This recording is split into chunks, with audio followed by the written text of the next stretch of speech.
Hello, my name is Jay, and welcome to Connected Podcast by Chrd Magazine. Today, guest is Nile Jones, Hey. and so let's jump into the juicy topics. What's your purpose? Oh, that's such a deep question. Honestly, I think that's something I'm figuring out on a hmm daily basis. I'm very passionate about the arts. I love teaching. Specifically, I love teaching young Black children. So I think that's something I'm definitely, figuring out as I grow. I like how you just been honest like that. Yeah, So now you've been significant strides in both the dance and culinary yeah. worlds. How do you balance these two very different passions? I really just do my best. hmm I think that culinary for me started in like 2020, like during COVID. hmm Dance, I've been dancing my whole life, so it's a different with dance. It's like it's like what I was trained to do. hmm So now that both are working like concurrently, I just do my best. Like there's literally like today, it's like I'll have this interview and then I'll go and teach for like 2 hours and then I'll go straight to the restaurant. Or there's times when like I have to take off a week or so from the restaurant because I'm working on a project with an artist or something. So it's hmm just making sure I have the people in place in both settings, hmm so that they can both work and get everything done that needs to get done. I like that. Yeah. So as a classically trained dancer, you've been featured in major productions like Coming to America and the Color Purple musical movie. What were those experiences like? Um, I think every time you're on set, you learn something new and just like different. You just see different things. Specifically for both of those movies, choreographer for Tima Robinson was the choreographer, and she's amazing. She's worked with Aaliyah, like Rock the Boat. Like hmm she's been in the industry for so long. So I think the team that or the like the type of environment that she builds on set is very nurturing. hmm For Coming to America, we only film or I only filmed for one day, but Color Purple was like maybe 4 or 5 months. hmm Um, and that's like from the audition to the rehearsals and just like all of that. So um that was a lot more time spent with her and her team and just the other dancers, and you build relationships with the dancers eventually, like when you're on set, specifically with like Color Purple. Fantasia was in the movie.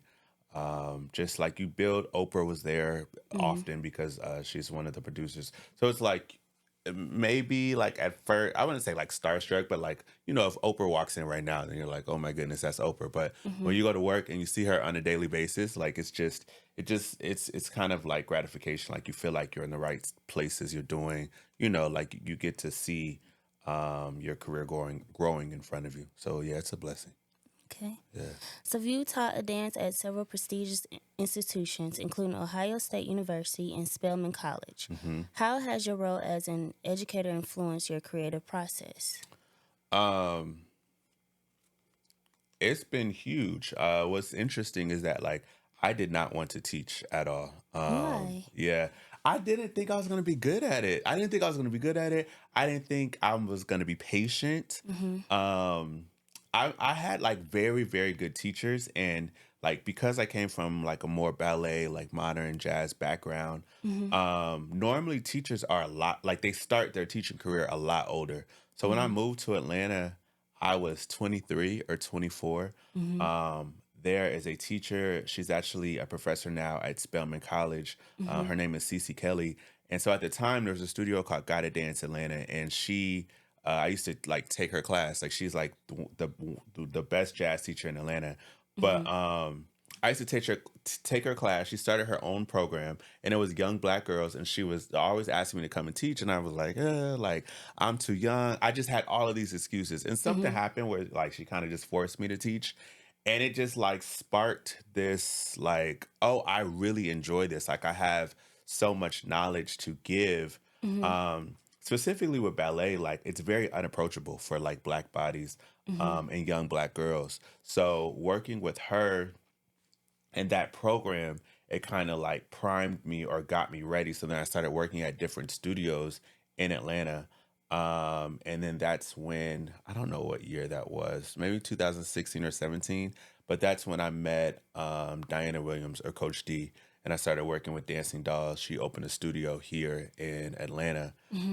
So she moved from Jackson, Mississippi. But when I got to the opportunity of working with Diana, I was like very prepared and very ready and like used to working with young black girls so they feel comfortable and they don't feel like stressed out in the environment. So yeah, it's totally like changed my scope as a creative and just how I feel like I can teach anyone how to dance, like how I explain things and just like all of that. Yeah. So Atlanta Turkey Leg started from a Buckhead apartment during the pandemic and quickly became a staple in the city of Atlanta. How did you overcome the challenges of launching a business during such uncertain times? Um, I mean, if we being honest, like people had money during COVID. like You're not lying. like people had money. Whether they were supposed to have it or not was Hmm. not my business. So like I can't believe I said that. I was selling food out of the house, but it just like it went like very, Hmm. very quickly. And honestly, whenever they like open barbershops back, I remember my barber is like in a suite. Hmm. So and it's like he's a barber there, but it's more like a salon, and it's more of like people that do lashes and just like a lot of females. And so once the women of the suite got the food and realized that it was good, Hmm. it just like went. I think something I never really like realized or thought about, but it makes sense, is that like whether the woman is like a wife or a girlfriend, whatever, they just kind of make the decisions on like what they are going to eat for the day. Hmm. Um, and so once they decide that the food is good, like it just really blew up from there. But I still was very like hesitant, like about the restaurant, even during like even when it was doing well during COVID, because I was just like, there's so many things about this I do not know about, like Hmm. culinary. I had worked at restaurants as a server, Hmm. and like fine dining restaurants, but it's very different working in a restaurant and owning a restaurant. Like there's so many hurdles that you have to go over. So um, yeah, once we moved into our first location, and then my connections, like dance wise, like giving artists or things that I worked with, the food, like it definitely started to grow. And then honestly, once I don't know how she got the food, but Jada, Chef Jada Waiter, Hmm. posted the food, and it like blew up. Like, and Hmm. it wasn't like anything we like paid for, just anything like that. Hmm. Yeah, she got the food, and then every waitering girl in Atlanta was coming to get the food. I know that's right. So, Welcome Home is the matri of Atlanta, Turkey Legs. How does this philosophy reflect your own values and the atmosphere you want to create for your guests? So I wanted to feel like you like come to your grandma's house on Sunday and like came and got food. Hmm. And not very, I think sometimes interactions in restaurants can feel like maybe like very corporate or very like I still think you can be professional, Hmm. but just a lot more like personal interactions. Hmm. I allow the employees to kind of like figure out their own dialogue that works for them to Hmm. talk to guests, instead of like a very like hi, I'm da da da, like you know what I'm saying. So yeah, I just wanted to feel more personal. I think that guests remember personal interactions over just like you saying a script to them over and over again. I agree. Yeah. So, your journey from a professional dancer to a successful entrepreneur is inspiring. What lessons from the dance world have you applied to your work in the culinary industry? Mm. Um, I think with dance, you have to be extremely disciplined. Hmm. I think also with dance, you hear no so much Hmm. that it like, if you decide that it's what you want to do, um, it's like a fight that you kind of have inside of you. And Hmm. I think that I definitely have transferred that over to Atlanta Turkey Legs. Like, we're just gonna keep going. Like, I mean, thankfully, more often than not, we are busy. Hmm. I will say, like, a hurdle that we had to get over was Originally, we were in like North Atlanta, like off of Jimmy Carter Boulevard. So we Mhm. were there for like 9 months in a ghost kitchen, the same thing we're in now. But we just honestly like outgrew the space. Mhm. Very like in nine, like at least is a year. You know what I'm saying? So in Mhm. 9 months, it was just like the things that we needed to do to be able to get to our next spot or make more sales. We just weren't able to do in that space. But the location, like in Atlanta, was Mhm. perfect. It was kind of like the top of 285. I think that there's not very much like soul food in that area. Mhm. There's like an Amazon, UPS, all these like truck places up there. So we were very busy. It's just I just kind of had to make an executive decision like this is not working, or like our sales could just be higher if we had more space. So that's when we moved to West Midtown, off of Howe Mill. That's where we are now. And originally when we moved, it just was not that busy at first, or not as busy as it was when we were up north. Mhm. I think being in the city, there's more traffic. There, even like on Howe Mill, there's probably like 100 restaurants. So Mhm. like just the scope is very different. But I think that with dance, it's like a resilience that you like. If you commit to doing this, like you're gonna make it happen. You're gonna figure it out. And I have that same ideology with Atlanta Turkey Legs.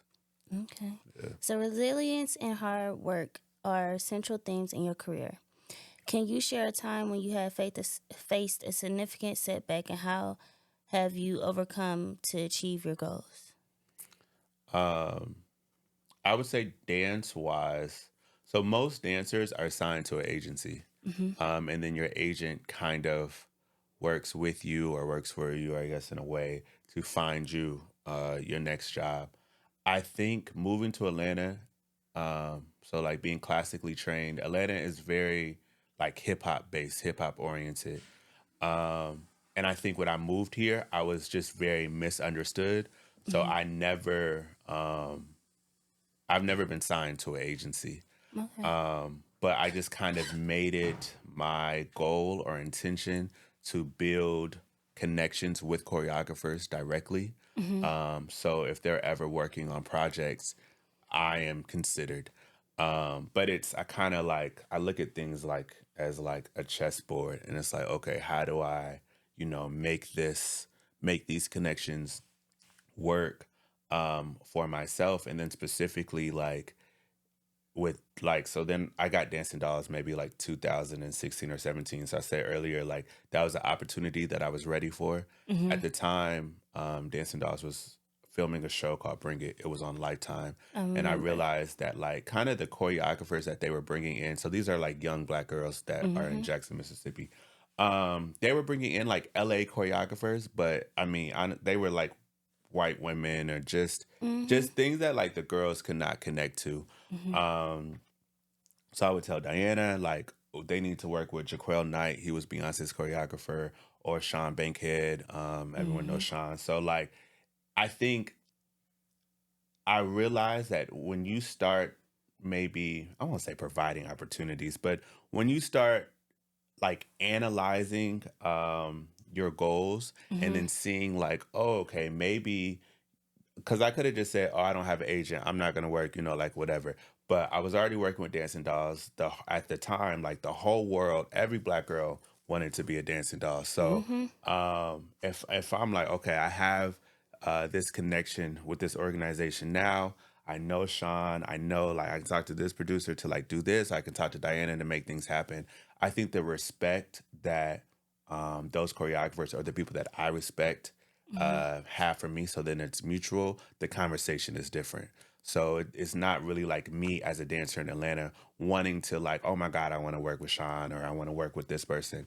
It was more so of like, I already have an opportunity that I think these choreographers could be great for. And Mhm. so our dialogue is different. So there's much like I have so much respect for Sean and Jaquel and Draco and just a lot of the black male choreographers that have come before me. Okay. So how do you balance your music career with your personal life? My dance career. Huh? Yeah. Okay. Um my personal. I just do my best. Mhm. Yeah, like I think that Yeah, I don't have a lot of free time, honestly. Hmm. I do think I have to be like intentional about my friendships, but I do also have like strong relationships and friendships that have been happening way before I had the restaurant and dance and just like all of these things. So yeah, I just do my best. Yeah. So, looking ahead, what are your future plans for Atlanta Turkey Legs? So we're gonna open a location, like our own location next year for sure. Okay. Right now we're in like a ghost kitchen, like a shared kitchen space. Hmm. And I mean, well, I guess it's great, but I think we are growing out of that too. Hmm. Um, so yeah, I would say by next summer. So June, like Juneteenth weekend actually is our like year, our birthday, or like so this next June will be 2 years. So Hmm. my intention is to open the new location by next June. Congratulations in Thank you. advance. So, that is it for today's show. Thank you for getting connected with us. Cool.